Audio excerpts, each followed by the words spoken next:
The problem with the driver that I installed is that it was incompatible with the kernel. Too much strain on the cable causing the card to bend. You're kidding me, right? So much jank, but it's straight. This is where the fire comes in. Let me know if you can spot it. Let's do this for Marcos, because he wasn't here last time. Nice. We go the extra mile. Cool. So iPerf. I smell smoke. Remember this page?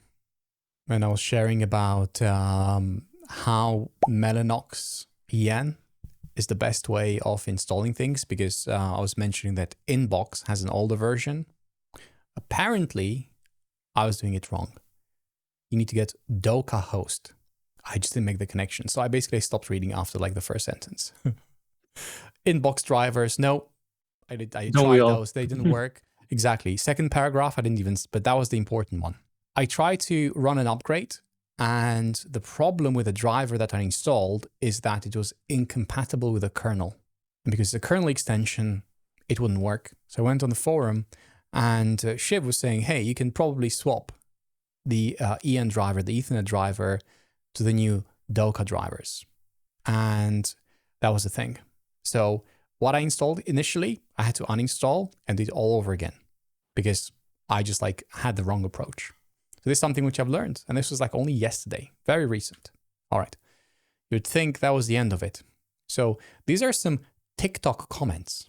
So this Jody33, he was saying the mount plate that's supposed to prevent too much strain on the cable causing the card to bend. Interesting. Let's play this. You're kidding me, right?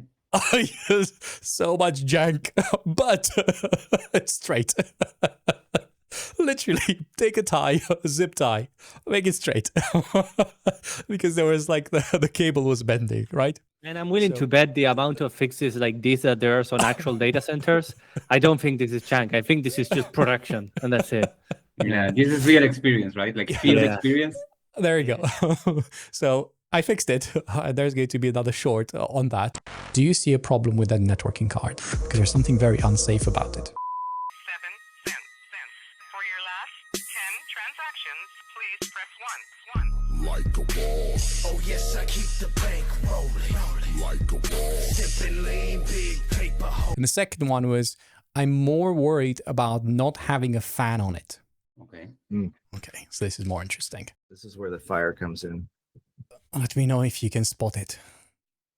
110 degrees Celsius? Yes. Yeah. 110 degrees Celsius. I was actually not sure if that, because it was like, yeah. Okay, so the one below the NVMe thing, I mean, it's not 65,000 degrees Celsius. It's like 16-bit. That's the problem there. So ignore those because the sensors on NVMe drives are different. But 110 is accurate. So the card is running at 110 degrees. And the critical is 105. Yeah, so exactly. This thing is on fire. I need to get some fans. To be continued.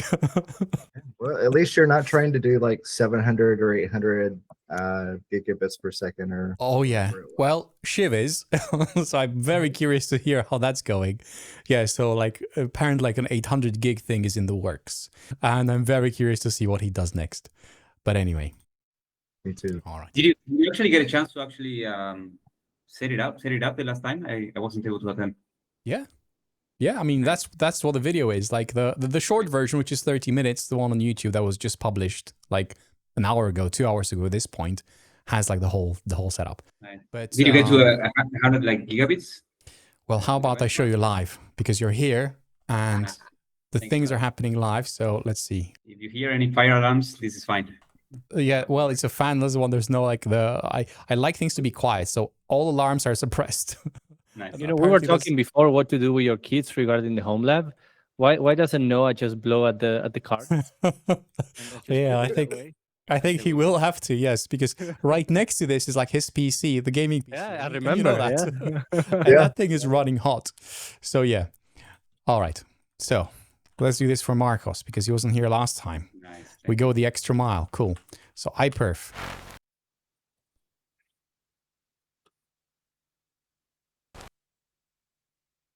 I smell smoke. Nope. No? Nope. Receiver, yeah. 99.0 gigabits per second, right? Yeah. There is some protocol overhead. I don't think you can go beyond 99. I think that's the maximum. And that's- But look, if I do this, for example, actually 98.6. This is a CPU contention issue. And we were showing this like in a second. So if I do this one, I do BTM. Did I install BTM? I can't remember. Yes, I did install BTM. From Run where this to where again. are you actually benchmarking So from there and are to? two hosts, one next to the other. Okay, nice. So one host to the other host. This is H22. And you can see this is the other host. So you can see that this, when I run the benchmark, it gets CPU contended. So at 100 gigabits, you're literally maxing out the CPU. And this is in the other direction. So you can see here where the CPU is not a bottleneck versus when it is a bottleneck. Yeah. And when it's not a bottleneck, you can get to 99. And that seems to be the absolute maximum, 98. That's the Reaper one, right? The one Yeah. that's not bottlenecked. Exactly. So this is the H22, the old one. This is, you can see, actually it's not here. Let's see, BTOP. That will show you. So Ryzen 7 and W25, BTOP. This is the Threadripper one. So this is basically this one. So if I run it, you can see Matt was saying 64 vCPUs across, I don't know how many hosts. This is like one host. So this is consolidation. So that's Yep. 64 vCPUs, and how many threads does it have, do you know? Well, 64 threads and 32 Okay. cores. Oh, 32 cores, okay. Yeah, 32 cores, yeah. And yeah, this one like is barely breaking a sweat. And I think if I run BTM, it's much easier to see. Like this one, the CPUs means the top one gets to about 40%, 40% loaded. Nice.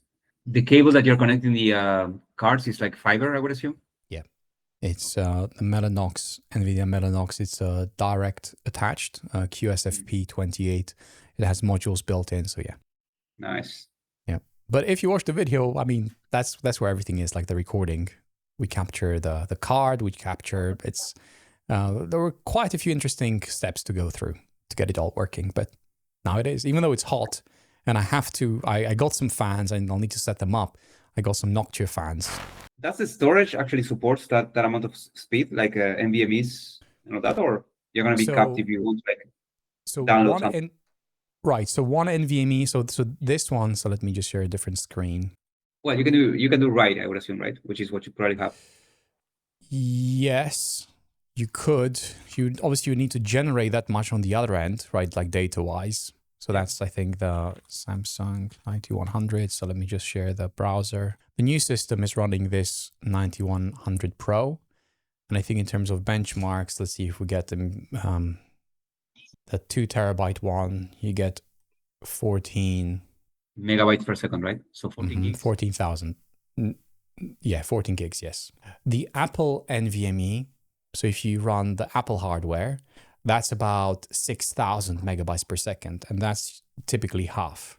Yep. If you can push it 120 or above, then you will saturate your 100 gig. The other machine, the older one, is PCIe 4, and PCIe 4, you would need to RAID them. So at this point, the bottleneck is like the disks aren't fast enough. And as you can see on the other host, the CPUs aren't fast enough to saturate 100 gigabits per second. But this should be fine, right? This one, yeah, but it's only one. You need another one. So if I would write a lot of data, so I would need to generate something on the other host, which I generate a lot of it, so that this host, I would saturate the NVMe and I would saturate the network, yes. Man, crazy. Like, this is crazy amount of writing speed, like 13 gigabytes per second on a 2 terabyte drive. Yeah. Crazy. How much is usually one of these double disks? Like $500 or maybe more? I don't think it was that expensive. 200. Okay. So that's like $300 maybe. They came down in price because when the new generation comes out, obviously the prices get lower. So hopefully in 10 more years, when my kid is like 12 or 13, I can do the same Exactly. thing as Matt and, like buy whatever technology is. Yeah. Start saving. That's my recommendation. Yeah, for sure. Cool. Really hope we don't have Kubernetes anymore. But who knows? Well, or at least it's simpler. you know, because if it was simpler and if we didn't have to, you know, jump through all those hoops, right? I mean, Kubernetes was never meant to be used directly. There were supposed to be layers before now, but those layers were never built. It's great as an API and as a system to build on top. I mean, think Those about layers packages. are companies that went bankrupt, basically startups that never made it. Right. I wonder why. Yeah. Yeah, apparently people don't want to pay for that thing. I mean, the alternative would be something maybe like Heroku. And I think there's a couple of like Coolify, I think, or Coolio or something like that. And there's a few that are popping up, or Portainer. I keep hearing about Portainer as well. Kubernetes right now, I think it just achieved peak maturity at this point. So pretty much everyone runs it and pretty much everyone has it and hates it. They got to hate it. Like it's like in that, you know, stage of the cycle. Maybe for the Isn't first that the time story I'm of migrating every to- tool? Exactly. You either fail or you make it until you're hated. Exactly. Until you become legacy and obsolete and all of that. And yeah, it would be very interesting to know what replaces There's it. people complaining about Docker today. So Or you become a public company and then you change the license and then everyone hates you, you know. There you go. so eventually everyone hates you anyway. So Yeah, it's gonna be one or the other way, right? Isn't it like the second law of thermodynamics? All systems end up in chaos and destruction eventually. Yeah, Yeah. software, Decay. software is created to be replaced, right? So it's only like What would we do otherwise if you solve the problem only once? yeah. You know, I that'd agree. be Get boring. paid. Oh, well, that's what isn't that what like banks do with mainframe and Fortran and all that? COBOL, yes, pretty much. COBOL, not Fortran, yeah, COBOL. Still there. Yeah, still there. They're like like basically, Making loads of money. So yeah, COBOL developers are in high demand. That was my first programming language. It's actually how I got into tech. Really? COBOL. Yeah. Okay. My dad learned he studied like a course in programming when he was in college. And I had to clean my room because I wasn't doing very well in school. So I had to, do chores. And I fell when I was trying to clean my closet, and a bunch of these books fell in the floor. And one of them was like kind of funny because everything was caps and everybody was like screaming, and it was like COBOL. I got it reading, and I was like, okay, yeah, this is good. Yeah. I wrote a little prime number program. That was one of the first programs that the book made you write. Yeah, it was good. That's all I ever did with COBOL, though. After that, I started doing HTML programming, like a real bad boy. Modern programming, yes. Yeah. I started with Perl. Perl. Oh, nice. That's good. Not scary at all. It's not readable. Yeah. Well, thank you for joining today. This was great fun. I really love the conversation. I picked up a couple of tips. For example, raising hands. I think I will encourage people to do that. I think it works really well. All right. Have a great weekend all. See you. Thank you, Thanks, folks. everyone. Thank Thank you Matt. for joining. Yeah. Bye-bye. Thanks for joining, Matt. Take care. Bye.